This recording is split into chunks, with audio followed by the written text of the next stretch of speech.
भारत ने किया पहली आरआरटीसी ट्रेन का निर्माण। जापान के उड़े होश, बोला भारत ऐसी ट्रेन कैसे बना सकता है। बुलेट ट्रेन भी इसके आगे कुछ नहीं। पूरी दुनिया के नजर में आई भारत की पहली स्वदेशी ट्रेन। एंड्रॉयड और आईफोन को भारत ने दी टक्कर। भारत की तरफ से लॉन्च हो रहा है भारत का ऑपरेटिंग सिस्टम INDOS। दोस्तों, आज की इस वीडियो में आपको काफी ज्यादा खुशी होने वाली है। इस खबर को सुनकर पाकिस्तान और चीन जैसे देशों की आंखें खुली की खुली रह गई। और जिस तरह से भारत ने एक स्वदेशी ट्रेन का निर्माण किया है, वो बड़ी से बड़ी बुलेट ट्रेन को टक्कर देने में भी पीछे नहीं।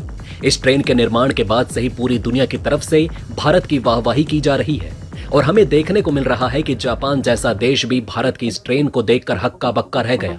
भारत हर क्षेत्र में आत्मनिर्भर होने की नई नई मिसाल साबित कर रहा है और इसी का परिणाम है कि यहाँ पर भारत की तरफ से अपनी खुद की स्वदेशी ट्रेन का निर्माण कर लिया गया है, जो कि जापान की ट्रेनों को टक्कर दे रही है। भारत ने एक ऐसी हाई स्पीड ट्रेन का निर्माण कर लिया जिसको देखने के बाद बड़े बड़े देश भारत की इस ट्रेन को अपने देश में चलाना चाहते हैं। और इस ट्रेन के अंदर कुछ खासियत ऐसी पाई जाती हैं जो कि किसी भी देश की बुलेट ट्रेन के अंदर नहीं मिलती, जो कि दोस्तों हम आज इस वीडियो में जानने वाले हैं। तो चलिए बढ़ते हैं बिना किसी देरी के वीडियो की तरफ। दोस्तों, ये बात सुनकर यकीनन आपको काफी ज्यादा खुशी होगी कि भारत ने अपनी पहली RRTS ट्रेन का निर्माण कर लिया है और इसका पहला लुक भी सामने निकल कर आ चुका है, जिसमें ये देखने में काफी ज्यादा बेहतरीन लग रही है। और आपको ये भी बताते चले कि RRTS कॉरिडोर दिल्ली से लेकर मेरठ के बीच बनाया जा रहा है और ये भारत का पहला high speed regional rapid transit system होगा। RRTC ट्रेनों को बनाने का कॉन्ट्रैक्ट जॉइंट वेंचर कंपनी को दिया गया था और हाल ही में उनकी तरफ से 2 ट्रेनों की डिलीवरी NRTC को दी गई है। आपको बताते चलें कि भारत में जो ये RRTC कॉरिडोर बनाया जा रहा है, ये भारत के लिए काफी ज्यादा खास होने वाला है, क्योंकि भारत का ये पहला कॉरिडोर होने वाला है जिसके माध्यम से हाई स्पीड ट्रेन चलाई जाएंगी, जो कि दिल्ली से मेरठ के बीच में चलाई जाएंगी। इसको लेकर बताया जा रहा है कि इसका काम अभी जाकर पूरे तरीके से कंप्लीट हो चुका है और इसके माध्यम से पब्लिक को हाई स्पीड रेलवे की सुविधा दी जाएगी। और अनुमान ये लगाया जा रहा है कि ये 2023 यानी कि इसी साल से चालू कर दिया जाएगा। ये कॉरिडोर देश के लिए काफी ज्यादा खास होने वाला है, क्योंकि ये देश का ऐसा कॉरिडोर होने वाला है जो कि सेमी हाई स्पीड कॉरिडोर होगा और अभी इस पर ट्रायल चल ही रहा है। और एक बार इसकी टेस्टिंग फाइनल कंप्लीट हो जाएगी, उसके बाद ही इस पर कोई बड़ा डिसीजन लिया जाएगा। और इसको लेकर बताया जा रहा है कि ये जो ट्रेन है, इसकी रफ्तार हमारी नॉर्मल ट्रेनों की रफ्तार से दोगुनी और तिगुनी हो सकती है। यहाँ पर यह ट्रेन 220 किलोमीटर प्रति घंटे की रफ्तार से दौड़ सकती है। भारत के लिए RRTC ट्रेनों की मैन्युफैक्चरिंग काफी बड़ी सफलता के रूप में देखी जा रही है, क्योंकि आपकी जानकारी के लिए बताते चलें कि चलाई गई ट्रेन पूरे तरीके से स्वदेशी है। इस ट्रेन की पूरी मैन्युफैक्चरिंग हमारे देश भारत में ही की गई है और इसे सफलतापूर्वक बना लिया गया है, जो कि भारत की सबसे बड़ी जीत के रूप में देखा जा सकता है। और यही वजह है कि अब बड़े बड़े देश हमारी इस ट्रेन के ऊपर अपनी निगाह टिका कर बैठे हुए हैं।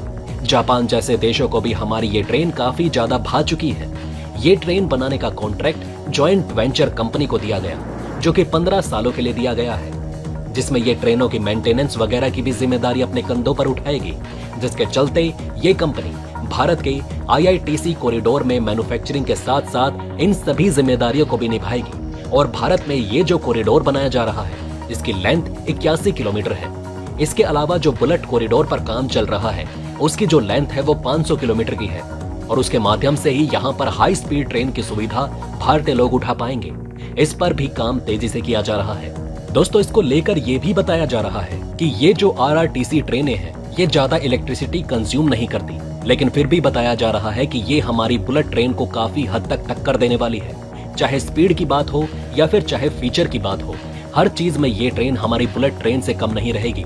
इसको लेकर यह भी बताया जा रहा है कि दिल्ली और मेरठ के बीच इस कॉरिडोर में 22 स्टेशन का निर्माण किया जाने वाला है और उम्मीद लगाई जा रही है कि 2023 में हाई स्पीड कॉरिडोर पब्लिक के लिए ऑफिशियल भी कर दिया जाएगा। वैसे दोस्तों, आप इस कॉरिडोर को लेकर कितना ज्यादा एक्साइटेड हैं? अपनी राय हमें नीचे कमेंट बॉक्स में अवश्य लिखकर बताएं और इस वीडियो को ज्यादा से ज्यादा शेयर करें ताकि सब तक ये जानकारी पहुंच पाए। तो चलिए बढ़ते हैं अब दूसरी खबर की तरफ। दोस्तों, दूसरी खबर की तरफ भी आपको वही सुनने को मिलेगा जो पहली खबर में सुनने को मिला था, यानी कि इस खबर में भी भारत सरकार तहलका मचाने की प्लानिंग में जुट चुकी है। और अब कोई भी व्यक्ति मार्केट में स्मार्टफोन लेने जाएगा तो उससे अब ये नहीं पूछा जाएगा कि आपको एंड्रॉयड सिस्टम वाला स्मार्टफोन चाहिए या एप्पल का iOS वाला स्मार्टफोन चाहिए। सबके सामने अब तीसरा ऑप्शन भी रखा जाएगा, यानी कि तीसरे ऑप्शन में उसको भारत का ऑपरेटिंग सिस्टम दिखाया जाएगा, जी हां दोस्तों, आप सही सुन रहे हैं। भारत सरकार बहुत ही जल्द भारत का स्वदेशी ऑपरेटिंग सिस्टम लाने वाली है और इस ऑपरेटिंग सिस्टम का नाम होगा INDOS। दोस्तों, इसको लेकर यह भी बताया जा रहा है कि भारत इसके माध्यम से एंड्रॉइड सिस्टम और एप्पल के iOS को टक्कर दे सकता है। इसको लेकर दावा किया जा रहा है कि भारत बहुत ही जल्द इसको लॉन्च करने की तैयारी में जुट चुका है और भारत की तरफ से अब स्मार्टफोन के सामने कई सारे ऑप्शन रख दिए जाएंगे।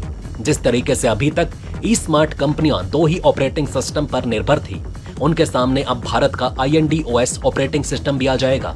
इसको लेकर भारत सरकार के एक सीनियर ऑफिसर ने कंफर्म किया है कि ग्लोबली भारत काफी बड़ा मोबाइल बाजार है। उनका मकसद एक सिक्योर मोबाइल ऑपरेटिंग सिस्टम तैयार करना है। इससे एंड्रॉइड और iOS को कंपटीशन भी मिलेगा। आपको बता दें कि अभी गूगल एंड्रॉइड का मार्केट शेयर 97% है, जबकि एप्पल के iOS का मार्केट शेयर काफी कम है। सोर्स के अनुसार इसको INDOS नाम दिया गया है।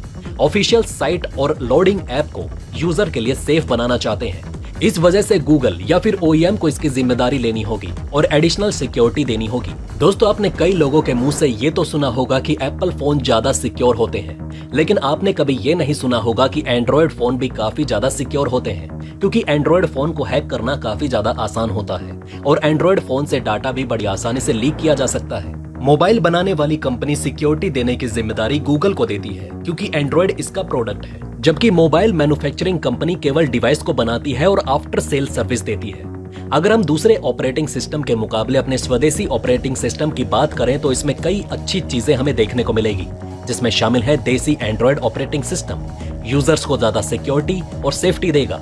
ये कहा जा रहा है कि गूगल को बाद में इसके मॉडल में बदलाव करने के लिए कहा जा सकता है।